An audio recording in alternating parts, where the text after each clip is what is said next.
और प्रभु से प्रार्थना करो, नाथ हमें बल प्रदान करो कि जो आज हमारी उपासना में त्रुटि हुई वो कल नहीं होनी चाहिए। अगर पुनः होती है तो फिर हम पश्चाताप करेंगे, फिर हम दृढ़ नियम लेंगे और एक दिन हम इन त्रुटियों पर विजय प्राप्त कर लेंगे। दीन बंधु करुणा वरुणालय प्रभु आपके सहयोग में हैं। जो साधक आत्मनिरीक्षण नहीं करता है वो परमार्थ में आगे नहीं बढ़ पाता। आत्मनिरीक्षण, अपने को देखना, अपनी जांच करना।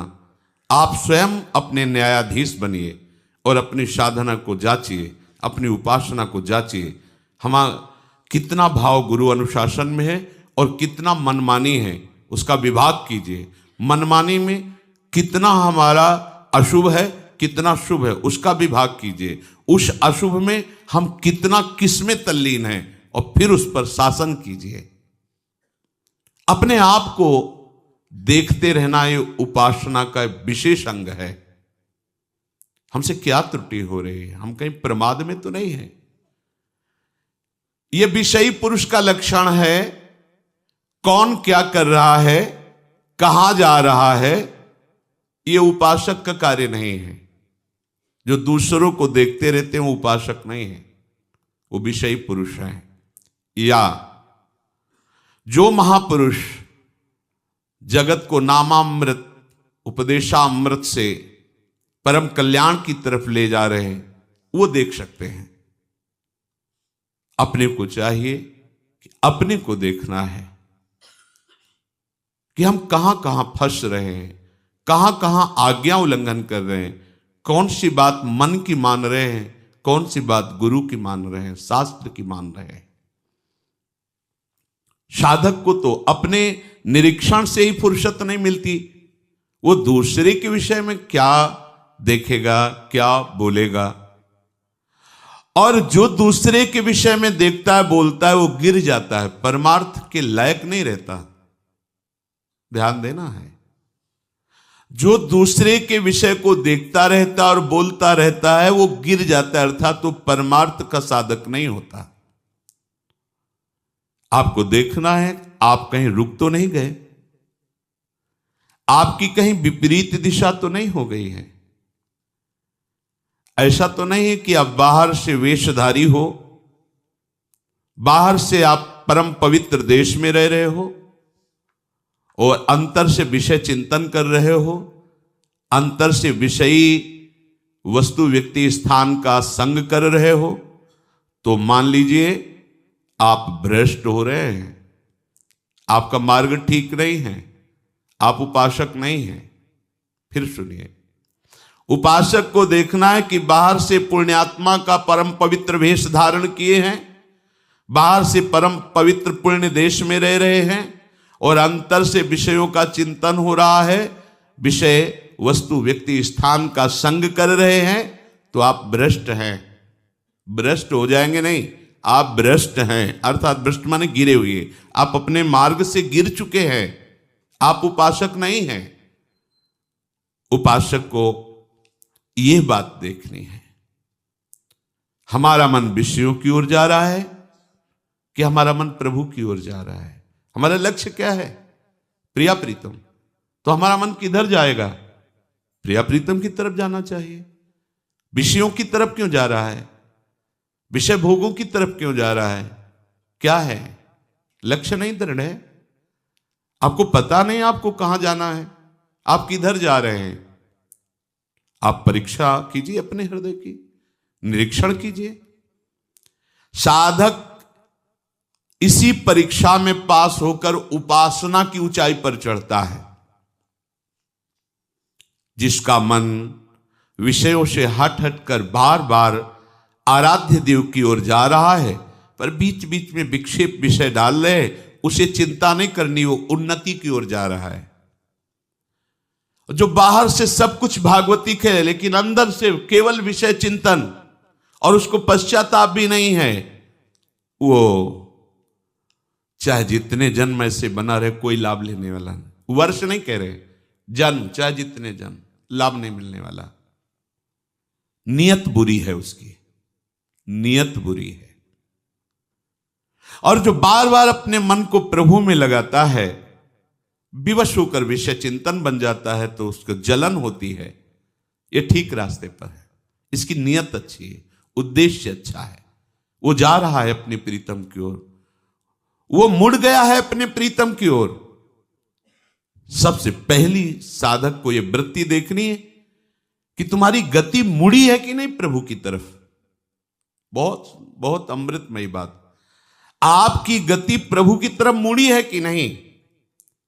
बाहरी परिवर्तन नहीं है, बाहर से छोड़ करके पवित्र भूमि पे आकर वास कर रहे, बाहरी वेश छोड़ करके पवित्र वेश धारण किए हुए हैं, पर हमारी आंतरिक वृत्ति कहां जा रही, आंतरिक वृत्ति कहां जुड़ी हुई है, आप किस मोड़ से जा रहे हैं, यह आपको पता होना चाहिए।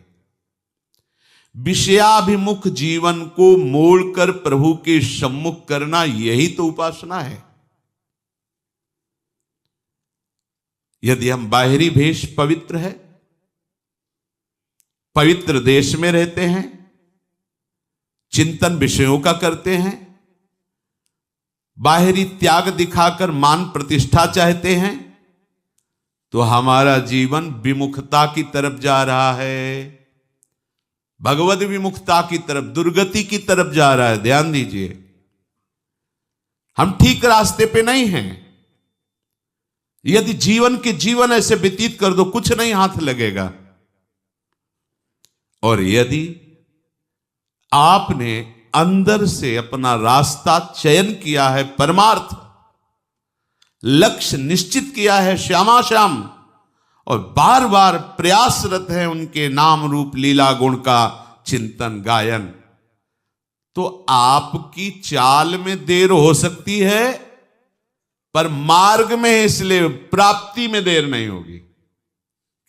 यह है महामहिम बात।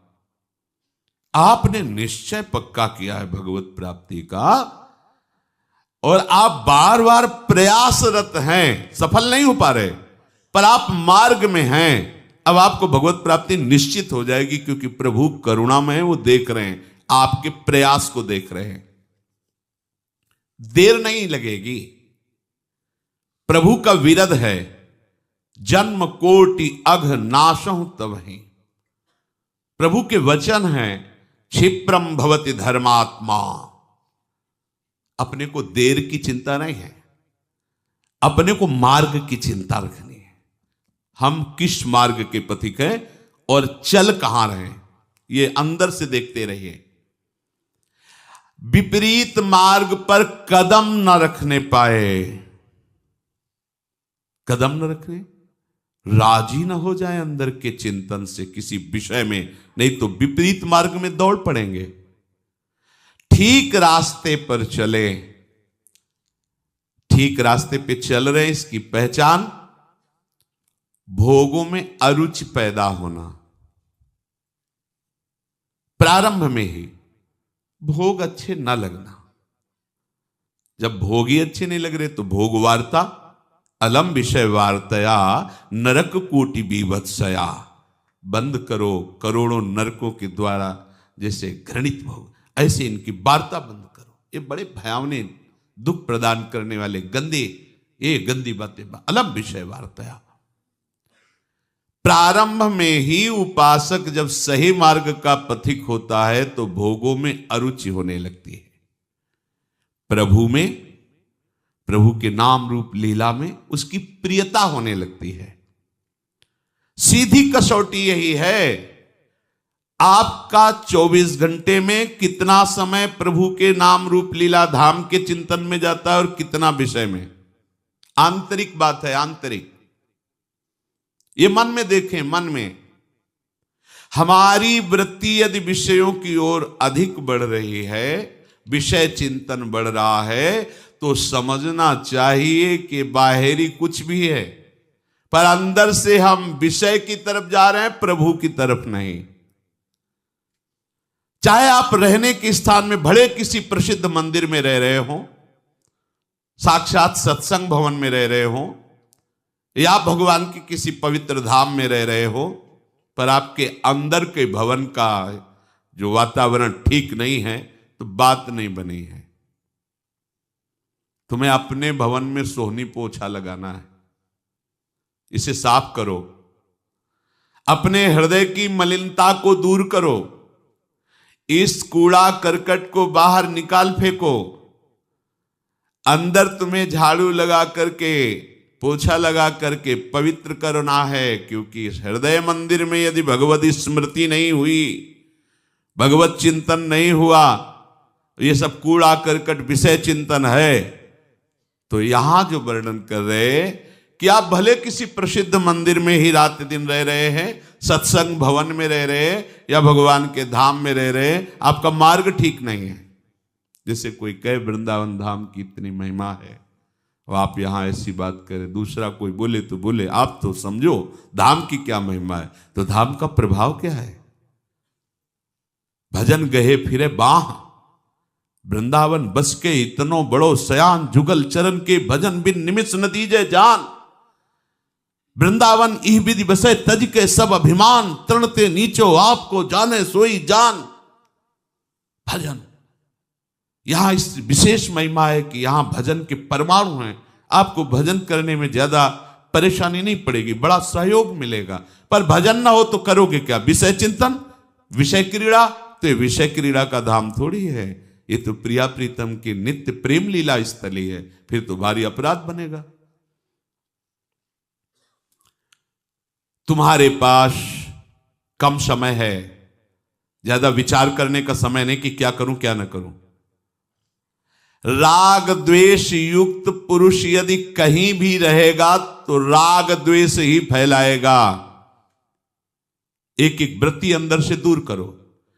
कुछ राग द्वेष युक्त शास्त्र स्वाध्याय करके उपदेशक बन जाते हैं, अपने हृदय के राग द्वेष को दूर नहीं कर पाते, तो उनके उपदेशों में पाया जाता है वो शैव और वैष्णव इसी पक्ष को लेकर एक दूसरे की निंदा करते हैं, उपासकों की उपासना की निंदा करते, किसी एक का पक्ष लेके दूसरे को नीचा दिखाना, ऐसे इसी में जीवन वो अपना सार्थक समझते हैं। उपासक को इन सब पचड़ों में नहीं फंसना, अपने मन को इस कसौटी पर कसते रहना है कि आराध्य देव की ओर आपकी कितनी अधिक से अधिक वृत्तियां जा रही है। यदि भोगों की ओर से मुख नहीं मोड़ोगे तो अभी चलना ही प्रारंभ नहीं किया, लक्ष्य की प्राप्ति कैसे होगी? अपने जीवन को प्रभु के सन्मुख कर लेने का मतलब है अंतर की एक एक वृत्ति से प्रभु का निरंतर चिंतन होना। तभी तो कह रहे अकल्मषम, निष्पाप हो जाता है। जिसने अंदर की वृत्ति को प्रभु के चिंतन में नहीं लगाया और बाहर से बड़ी मेहनत वाली सब, अंदर से विषय चिंतन, तो कह रहे ये ऐसा ही हुआ जैसे कई लोग भांग छान करके नौका विहार करने के लिए नाव में बैठे विश्राम घाट में और खेना प्रारंभ किया, भुजाएं तक थक गई, पसीना से लथपथ हो गए, किनारा नहीं आया। आपस में विचार करने लगे कि किनारा क्यों नहीं आया। परिश्रम तो बहुत कर रहे हैं, समय बहुत लगा, लेकिन राह तो पूरी नहीं हुई, अभी किनारा ही नहीं आया। तो उतर करके उसको सावधानी पूर्वक जांच की तो बोले यार खूंटा से नाव खोलना ही भूल गए, क्योंकि भांग के नशे में थे। खूंटा से नाव खोलना ही भूल गए और पूरा का पूरा श्रम लगा दिया।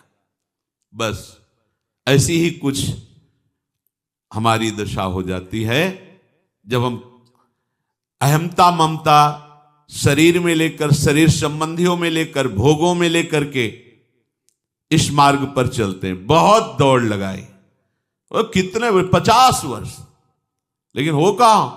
बोले एक कदम आगे नहीं है। क्यों? बोले खूंटा से ही नाव नहीं।